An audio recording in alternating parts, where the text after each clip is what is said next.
Science arts commerce. সেক্ষেত্রে আমরা পোলাপাইন অনেক ছিল আজকে, সেক্ষেত্রে তারা আসতেছে সিঙ্গেলে যারা আসছে তাদেরকে আপনার অ্যাটাক করা হয়েছিল। যারা মানে 5 জন 6 জন করে আসে তাদেরকে তাদের সাথে কোনো ঝামেলা হয়নি। যারা সিঙ্গেল আসছিল তাদেরকে তারা অ্যাটাক করছে যে আপনার এই দিকে পিছনে অ্যাটাক করছে, ওরা তাদের কলেজের সামনে আসার সময় তাদের কলেজের সামনে ওদিকে অ্যাটাক করছে। এরকমভাবে সিঙ্গেলে যারা আসে তাদেরকে অ্যাটাক করা হয়। অ্যাটাক করে আমাদের এক্সাম টাইম হয়ে গেছিলো, পোলাপাইন সবাই ঢুকে গেছিল। ওইখান থেকে ঢুকে যাওয়ার পরে বের হওয়ার পরে তারা আবার বিভিন্ন রকম উস্কানিমূলক কথা বলছে, করছে, এরকম টাইপের আরো বিভিন্ন নানা রকম কাহিনী করছে। আমরা ওই যে তাদের কলেজের সামনে আমরা যারা যাই আমাদের কলেজের একটু ভিতরে হওয়ার কারণে আমরা তো মেইন রাস্তায় গাড়ি উঠতে তো মেইন রাস্তায় আসতে হয়। আর মেইন রাস্তায় আসি যখন যারা 4-5 জন থাকে তাদের কোনো প্রবলেম হয় না। যারা সিঙ্গেলে যায় 1-2 জন করে যায় তাদেরকেই তারা অ্যাটাক করে আর তাদেরকেই তারা ধরে যে এই ছেলে মেয়েগুলোকে তারা অ্যাটাক করবে। আর আপনার আমাদেরকে আজকে তারা গ্যাঞ্জামটা বড় করার জন্য মেয়েদেরকে বেশি করে ইউজ করা হয়েছে। মেয়েদেরকে জানো তাদেরকে কলেজের মেয়েদেরকে আমরা অ্যাটাক করছি, করছি তাদের কলেজের মেয়েদেরকে আমরা মারছি, অনার্সের ইন্টারের মেয়েদেরকে আমরা হাত করছি। অথচ আপনি দেখেন আমাদের কলেজের সামনে তাদের শত মেয়ে যায় আমাদের কলেজের সামনে গিয়ে আমরা তারা অনেক নার্ভাস ছিল, মেয়েগুলো অনেক নার্ভাস থাকে তারা যাবে নাকি যাবে না। আমরা তাদেরকে টাকা বলছি আপু আপনারা চলে যান, আপনারা ভয় পাওয়ার কোনো কারণ নেই, আপনারা চলে যান, আপনাদেরকে কেউ কোনো কিছু বলবে না, আপনারা নির্ভয়ে চলে যেতে পারেন, আপনাদেরকে কেউ কথা বলবে না, আপনারা চলে যান।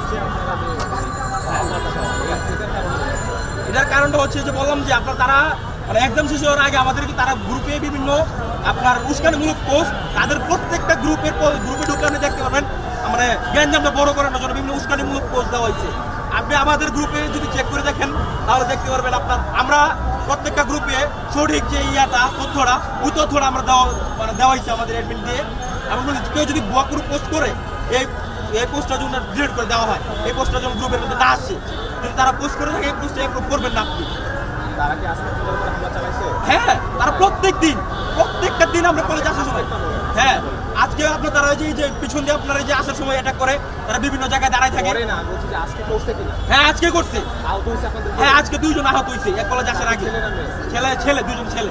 হ্যাঁ তারা এখন কোথায়, তারা এখন আপনার মানে এক্সাম দেওয়ার সময় আহত হয়েছিল, তাদের মাথায় ব্যান্ডেজও ছিল, তাদের গায়েও আপনার এই যে কাটা ছিঁড়া হয়ে গেছে, তাদের ছাড়ও ছিঁড়া হয়ে গেছে, ছিঁড়া ছিল আপনার বিভিন্ন জায়গায় মানে পিঠের মধ্যে মধ্যে বিভিন্ন জায়গায় আঘাত ছিল তাদের। আমরা বিভিন্নভাবে পানির বরফ দিয়ে তারা এক্সাম দেওয়া হয়েছিল, তার মাথায় গিয়েছে আপনার। হ্যাঁ তারপর আমরা সবাই এক্সাম দিয়ে চলে গেছিলাম, আমরা ওই সময়ের গ্যাঞ্জাম নিয়ে কথাই বলিনি যে আহত হয়েছে তারা নিয়ে সেরা আমরা বিভিন্নভাবে বরফ দিয়ে সেটা পানি নিয়ে খাওয়ায় তারা একটু সুস্থ হয়ে আমরা তাদের নিয়ে সেটা আমরা এমনকি আমাদের প্রিন্সিপালের কাছে আমরা কমপ্লিট করে তারপর আমরা এক্সাম দিচ্ছি। এক্সামের পরে আমরা বেরিয়েছি, তারা আবার অ্যাটাক করছিল। এই অ্যাটাক থেকে আপনার মূল সূত্র আপনারা তারা তাদের কলেজের সামনে তারা জড়াইছিল এই জায়গাটায় এনে তারা গ্রুপ বাইনে দাঁড়াইছিল যে 20 জন করে দাঁড়াইছিল। যখন দেখছে কমেন্ট বের হইতেছে তখনই তারা আপনার অ্যাটাকটা প্রথমে করা শুরু করছে। এই যে আপনার এখান থেকে 8 পার্ট শুরু ফার্স্টে, পরে তারা এদিকে দাওয়া দিচ্ছে আমাদেরকে। হ্যাঁ আমরা ওই সময় আপনার এক্সামে আধা ঘন্টা 1 ঘন্টা আগে থেকে তো কমেন্ট বের শুরু।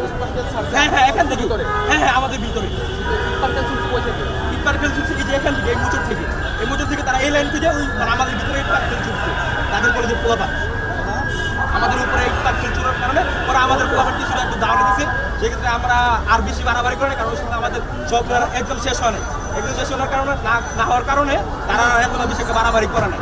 যখন এক্সাম শেষ হয়েছে আমাদের প্রমাণ বের হয়েছে তখন তারা আবার এখানে যখন জড়ো হয়েছে আবার ইট পাথর মারছে, তখন আমাদের ছেলেরা ওইখান থেকে আবার তাদের কলেজের সামনে আসছে, আবার আমরা ওরা আবার ইট পাথর মারছে, আমরা পিছনে গেছে, আবার আমরা মারছি, আবার ওরা পিছনে ওরা যে আমাদের যে আমার ফ্রেন্ড যে আহত হয়েছে আজকে ওর নাম হচ্ছে ইরফান, ওর নাম ইরফান। ওই আপনার যে যেভাবে আহত হয়েছে ওর পিছনে আপনার সাইডে আর কি ওর সাইডে আপনার পুরো একটা সুইচ গিয়ার যেটা আপনার বলে যে একটা ছুরির মতো না ওইটা আপনার পুরো আমার পেটের মধ্যে ঢুকা দেওয়া হয়েছে। হ্যাঁ ওই ছেলে এখন যে ঢাকা মেডিকেল ভর্তি আছে। হ্যাঁ আমাদের কলেজের 5-6 জনের সাথে আছে, আর আমরা চেঞ্জ করে নিয়ে গেছি এই আপনার ঘন্টা 1.5 ঘন্টা আগে ছুরি মারছি। কলেজের ছেলে একটা, ওর নাম হচ্ছে রিফাত, ওর ছবিও আছে আমাদের একজনের কাছে, আপনি যদি চান তাহলে আমি দেখাই দেবেন আমাদের কলেজের একজনের কাছে ওর ছবি আছে। ওর নামে আমরা মামলা দিতে যাবো, একটু পরে আমরা এই যে থানায় গিয়ে ওর নামে মামলা করতে যাবো ওর নামে। কারণ একজন স্টুডেন্ট হয় কিভাবে তার কাছে অস্ত্র থাকে, খালি হাতে মারামারি হচ্ছিল, এখানে অস্ত্র আসবে কিভাবে?